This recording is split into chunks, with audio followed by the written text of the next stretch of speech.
Cette semaine dans Val Hebdo, rencontre avec Hélène Lefebvre, championne de France d'aviron au départ pour les Jeux Olympiques de Rio, puis descente à 30 mètres sous terre dans les coulisses du chantier de prolongement de la ligne 14 et présentation d'un projet de production de biogaz en Val-de-Marne. Mais tout de suite, retour en images sur la gestion de la crue. Bonjour à tous. Du dimanche 29 mai au jeudi 2 juin, de fortes précipitations sur le territoire ont causé le débordement de plusieurs cours d'eau dans le Val-de-Marne, dont le Réveillon, le Morbras et la Seine. Des interventions d'urgence ont été effectuées, comme la fermeture de brèches, de murettes anti-crues, la mise en sécurité de stations anti-crues, l'évacuation d'habitants ou l'organisation de plusieurs centres d'hébergement d'urgence. Cette semaine dans Val Hebdo, retour sur ces événements. Avec les fortes précipitations tombées sur les régions Centre et Île-de-France, certains cours d'eau, notamment dans le Val-de-Marne, ont débordé. Ce jeudi 2 juin, à Ablon-sur-Seine, la Seine a submergé le quai des Marronniers. En réaction à la crue, la direction des services de l'environnement et de l'assainissement a mobilisé 200 agents 24 heures sur 24 pour intervenir et assurer la sécurité. Là, mes collègues de la DTVD sont venus installer des bastins. Sur les brèches, ils les ont posés avec du plâtre. Et si vous regardez bien, vous verrez que c'est complètement étanche. On voit la Seine au-dessus des bastins et on voit que ça ne fuit pas par les bastins. Donc là, la brèche est complètement colmatée. La station anti-crue de Marronniers, on l'a mise en protection contre une crue majeure. On a coupé tout ce qui avait besoin de couper électriquement si jamais il y avait des infiltrations d'eau pour pas qu'il y ait de coupure. Et on a mis des barrages à poutrelles pour la protéger au cas où la Seine monte à la hauteur du local technique. Pour suivre l'évolution de la situation, vous pouvez consulter le site www.vigicru.gouv.fr ou vous rapprocher de votre mairie. Ici, à Villeneuve-Saint-Georges, comme dans d'autres villes du département, les habitants isolés ou en difficulté sont évacués par les agents municipaux pour être rapatriés vers des centres d'hébergement d'urgence. Certains évaluent encore la montée des eaux. Moi, je suis là depuis 2001, ça prend la fin. Comme ça prend la fin. L'impression, c'est que ça monte toujours, c'est ça. Ça continue à monter, le garage et puis la partie basse, elle va y avoir le droit. Je crois que mon voisin il m'a dit que la dernière fois qu'il l'a vu comme ça, ou vraiment c'est en 82 ou quelque chose. Ils ont parlé de 82. Tout seul, il fait 1m70, 72, et là, on est à ça, quoi. Ah oui. D'abord, j'avais des bottes, mais ça suffisait pas. Hein. Mais c'était pas aussi haut, il devait y avoir 40 cm à un moment donné. Je dis, je vais y aller. Là, moi, je vais essayer d'aller à Ivry, chez mon frère et ma belle-sœur. Parce que j'ai des affaires, j'ai rien. Pour les habitants n'ayant pas d'autre alternative, associations caritatives de secours et collectivités locales mettent leurs moyens à disposition pour un accueil d'urgence dans les meilleures conditions. À la demande des villes, une aide matérielle est apportée par le département. Suite à l'évacuation des foyers sinistrés par la crue, 4 gymnases dans différentes villes ont permis l'accueil d'urgence des habitants. Ici, à Valenton, le gymnase Guy Moquet ne reçoit aucun entraînement sportif, mais accueille les familles villeneuvoises en solidarité avec la ville voisine. La population valentonnaise a toujours été extrêmement solidaire et en plus très proche de Villeneuve-Saint-Georges. Et c'est vrai que Valenton, pour l'instant, n'est pas concerné, mais n'est pas à l'abri. C'est d'une mauvaise nouvelle. Hein. Le quartier du Val-Pompadour est 100% inondable. Chaque lieu d'accueil reçoit un peu moins d'une centaine de personnes, soit près de 400 sinistrés au total. Ici, c'est un travail en complémentarité entre les villes et le département pour apporter un niveau de confort minimum. Le département a donc pris en charge l'organisation de ce gymnase sous le pilotage de la ville, notamment en assurant la mise à disposition de personnel pour organiser l'accueil des personnes sinistrées. Il y a des personnels de crèche qui s'occupent des enfants. Nous sommes venus donc ici à la demande de la direction des crèches pour un petit peu faire des animations avec les enfants, pour qu'ils trouvent le temps un peu moins long. Donc on a apporté avec nous un peu de matériel, comme des livres, des feuilles, des feutres. Et les enfants ont l'air ravis en tout cas. On a déployé tous les moyens techniques et logistiques qui permettent aux structures d'accueillir, donc les moyens notamment d'hygiène. Il y a groupe électrogène d'installer, tout ce qui est branchement électrique, frigo, micro-ondes, bouilloire, pour pouvoir réchauffer et éventuellement boire café, ce genre de choses. Malgré les conditions difficiles, les habitants sinistrés restent patients en attendant la décrue. 5 jours après que la Seine soit sortie de son lit pour envahir les rues de plusieurs villes du département, l'heure est à la décrue.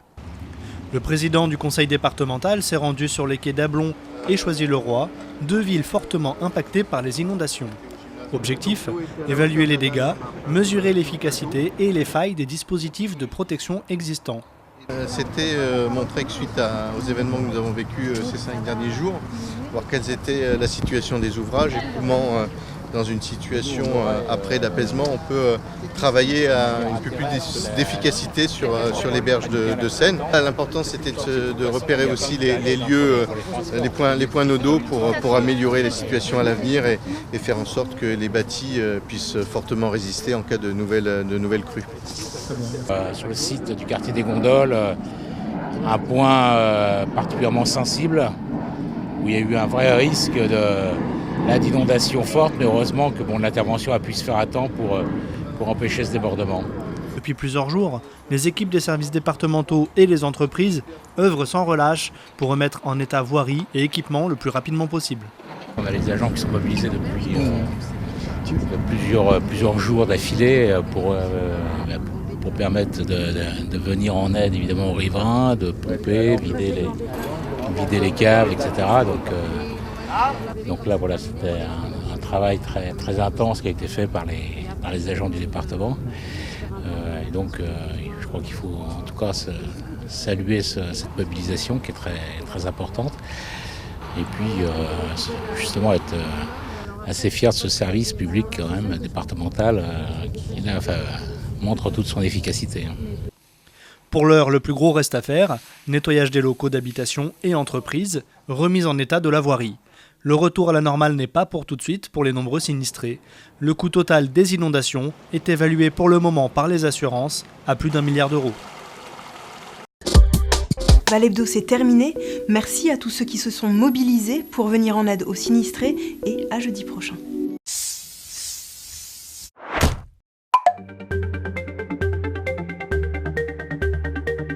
L'aviron, donc c'est un sport qui peut se pratiquer aussi à plusieurs, un sport d'extérieur, de glisse. Alors le ski, donc c'est par définition c'est le bateau individuel. Donc c'est à la fois un bateau, à la fois technique et mental, c'est-à-dire que on est tous ceux sur le bateau à faire avancer. Le skiff permet donc dans notre sélection, dans nos chemins de sélection pour l'équipe de France, permet d'évaluer les capacités individuelles en fait de chacune.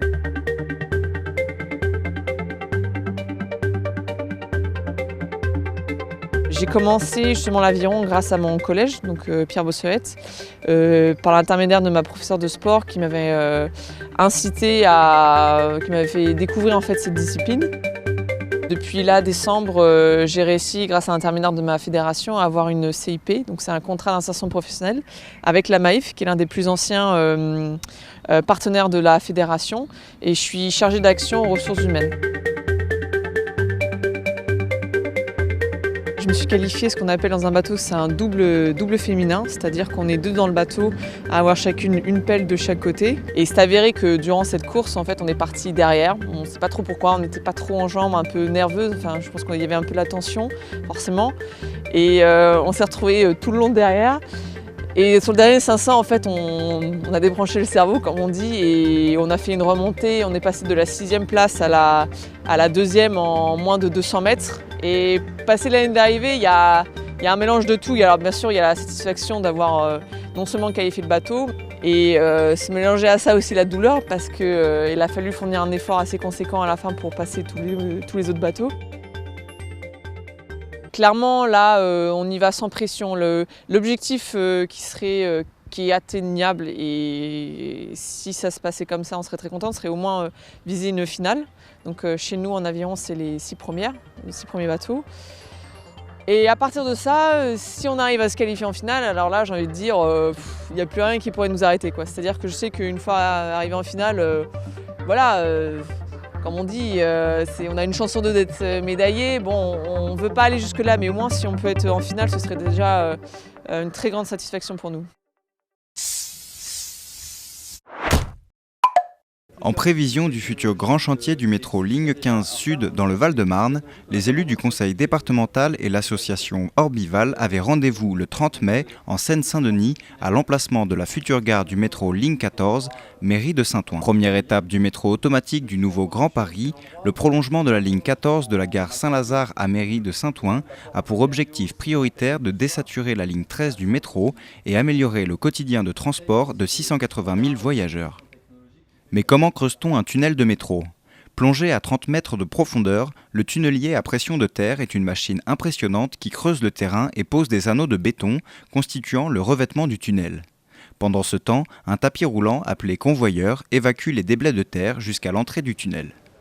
Le tunnel est excavé sur un diamètre d'environ 9 mètres et le tunnel terminé fera de l'ordre de 7,75 m. En fait, le tunnel est constitué d'anneaux en béton avec 7 éléments d'anneaux qu'on appelle des voussoirs qui permettent de réaliser un anneau et ensuite anneau après anneau, l'ensemble du tunnel est réalisé. Donc au total, il y a plus de 5,8 km de tunnels qui vont être réalisés sur le projet. C'est ce dispositif-là qui va reculer pour aller chercher le voussoir dans le sens longitudinal. Il vient ici, il bascule, il le pose en dessous et ensuite ça continue à circuler vers l'avant du tunnelier. Et donc un voussoir c'est 7 tonnes, un voussoir d'1,80 m. Donc un anneau c'est 50 tonnes. Et donc si en une journée on pose 10 anneaux, on a mis 500 tonnes de béton. Une visite rassurante pour les élus du Val-de-Marne. Un chantier très impressionnant où on peut mesurer d'abord la technologie qui est mise en œuvre qui est absolument extraordinaire. Aussi je dirais la dimension, l'ampleur des travaux à réaliser. Évidemment c'est à la fois très technique. En même temps, c'est un chantier qui avance bien, donc de ce point de vue-là, c'est assez rassurant aussi pour nous, puisqu'on voit qu'on est sans doute dans des profils assez comparables avec les travaux qui sont réalisés sur la ligne 15 Sud dans le Val-de-Marne. Ça montre aussi l'intérêt de ces très gros investissements. Quand on voit évidemment le service qui va être rendu demain, et les technologies mises en œuvre, on voit aussi combien les entreprises françaises aussi, de ce point de vue, sont aujourd'hui sans doute à la pointe. En matière d'emploi, ces chantiers sont aussi très intéressants. En dehors des agents sur les chantiers, ce sont des dizaines d'entreprises qui sont concernées, comme par exemple pour le béton, le tunnelier creusant en moyenne 12 mètres par jour. Ce sont près de 350 tonnes de béton qui sont posées chaque jour dans le tunnel. Le biogaz, le nouvel atout écologique du Val-de-Marne ?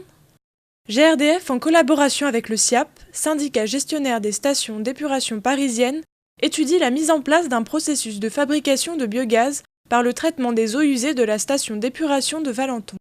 Ce biogaz serait redistribué dans le réseau GRDF. Ce gaz, produit par la fermentation de matières organiques, est 100% renouvelable et peut être utilisé de façon classique pour le chauffage, la mobilité ou encore la cuisson.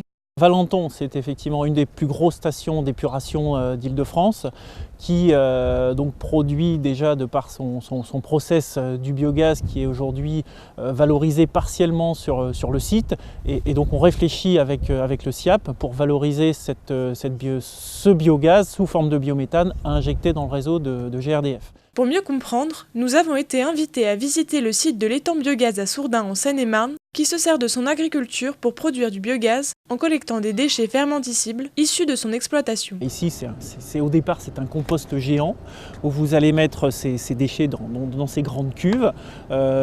Ces déchets vont être légèrement chauffés, ils vont être remués pendant un certain temps et naturellement du gaz va se produire, du biogaz qui va ensuite être récupéré. On avait un problème de matière organique et un problème de fertilité de nos sols.